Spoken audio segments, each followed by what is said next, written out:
త్రిశంకుడి కుమారుడు ఎవరు? దేవేంద్రుని రథసారథి ఎవరు?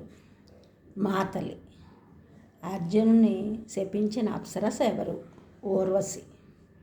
అర్జునుని నృత్యం, వాద్యం, గీతాలు ఎవరి దగ్గర నేర్చుకున్నాడు? చిత్రసేనుని వద్ద. అర్జునునికి కుబేరుడిచ్చిన అస్త్రం పేరు కౌబేరాస్త్రం. లక్ష్మణ కుమారుడు ఎవరు? లక్ష్మణ కుమారుడు దుర్యోధని కుమారుడు. అభిమన్యుడు లక్ష్మణ కుమారుని సంహరించాడు. మహాభారతం ప్రకారం కైకేయి ఎవరు? మహాభారతం ప్రకారం కైకేయి సుధేష్ణాదేవి. ఈమె విరాట్ రాజు భార్య. ఉత్తర తల్లి. ఉత్తర అభిమన్యుని భార్య. అభిమన్యుడు సుభద్ర అర్జునుడు కుమారుడు.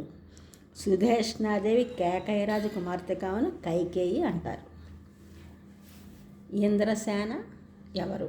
ఇంద్రసేన నలుని కుమార్తె. ఈమె పాంచాలరాజు బృహదస్సుడి 5గురిలో ఒకడైన ముద్గడ కుమారుడు మౌద్గల్యుణ్ణి వివాహం చేసుకుంది.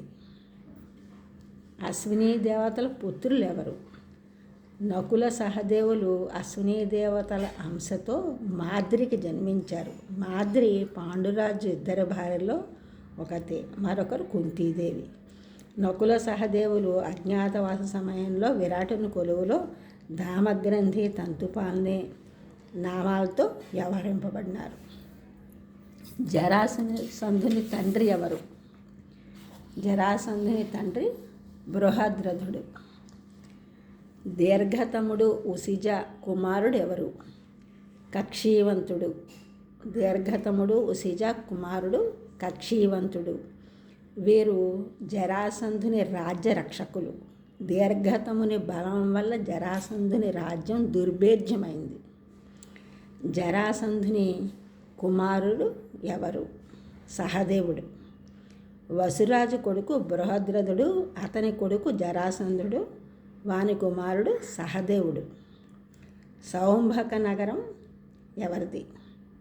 సౌంభక నగరం శిశుపాలుని తమ్ముడు సాలునిది. ఇది కామగమనం కలిగిన నగరం. ఎక్కడికైనా తీసుకుని వెళ్ళొచ్చు ఆ నగరాన్ని. కంసుడి భార్య ఎవరు? కంసుడికి ఎంతోమంది భార్యలు కలరు. వారిలో ఆస్తి, ప్రాస్తి అని ఇద్దరు జరాసంధుని కుమార్తెలు. వారు తమ భర్త కంసుణ్ణి శ్రీకృష్ణుని సంహరించగా వానిపైకి తండ్రి జరాసంధుని రెచ్చగొడుతూ ఉండేవారు. జరాసంధుని ఆప్తమిత్రులు ఎవరు? హంసుడు, డిభకుడు. వీరు సాల్వదేశం రాజు బ్రహ్మదత్తుడి కుమారులు. హరిశ్చంద్రుడు స్వర్గంలో ఎందుకున్నాడు?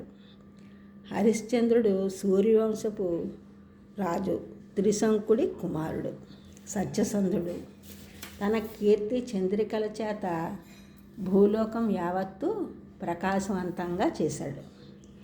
రాజసూయోగం చేశాడు.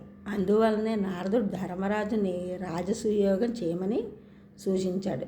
రాజులు అందరూ యమలోకంలో ఉంటే ఒక హరిశ్చంద్రుడు మాత్రం దేవేంద్రుడి వద్ద స్వర్గంలో ఉన్నాడు రాజసూయయాగం చేయడం వల్ల. ఈ ఛానల్ చూసిన వాళ్ళందరూ కూడా సబ్స్క్రైబ్ చేయండి, షేర్ చేయండి, లైక్ చేయండి, కామెంట్ చేయండి. సబ్స్క్రైబ్ చేసిన వాళ్ళందరికీ కూడా కృతజ్ఞతలు. షేర్ చేస్తున్నారు, లైక్ చేస్తున్నారు, కామెంట్ చేసిన అందరికీ కూడా ధన్యవాదములు.